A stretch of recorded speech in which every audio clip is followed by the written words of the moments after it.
Kita beralih ke informasi selanjutnya, Saudara Direktorat Reserse Kriminal Khusus Polda Kepri berhasil membongkar korupsi dana hibah di Dinas Pemuda dan Olahraga Pemprov Kepri tahun anggaran 2020 dengan nilai total sebesar 20 miliar rupiah. Dalam kasus tersebut, petugas berhasil mengamankan sebanyak 6 orang tersangka.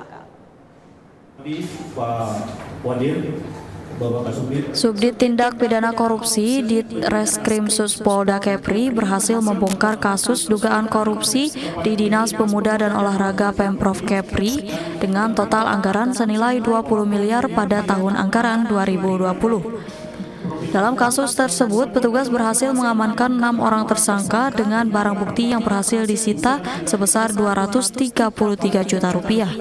Wakil Direktur Reskrimsus Polda Kepri AKBP Nugroho Agus Setiawan mengatakan pihaknya berhasil mengamankan 6 orang tersangka dalam kasus dugaan korupsi dana hibah tersebut, yakni berinisial TI, MI, SP, MII, dan AA. Akibat perbuatan tersangka, negara mengalami kerugian sebesar 6,2 miliar rupiah. Ke-6 orang tersangka tersebut memiliki peran yang berbeda. Nugroho menegaskan modusnya tersangka TI yang merupakan Kabid Anggaran BPKAD Dispora Kepri diduga menyalahgunakan wewenang dalam korupsi dana hibah tersebut diselewengkan melalui 45 organisasi masyarakat yang tidak terdaftar di Kemenkumham. Para tersangka memanfaatkan 45 ormas ilegal dalam rencana kerja dan anggaran yang dilakukan oleh pejabat pengelola keuangan daerah Kepulauan Riau. Demi memuluskan korupsi tersebut, tersangka MI membuat agenda kegiatan olahraga fiktif tanpa pelaksanaannya.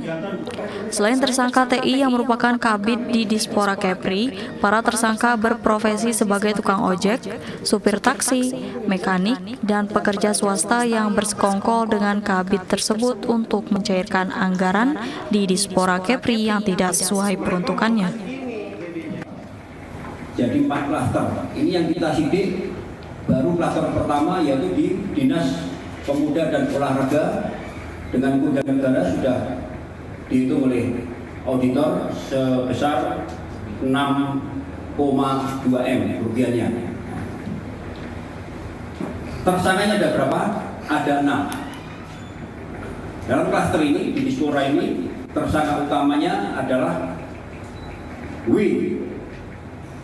PNS di Pemprov.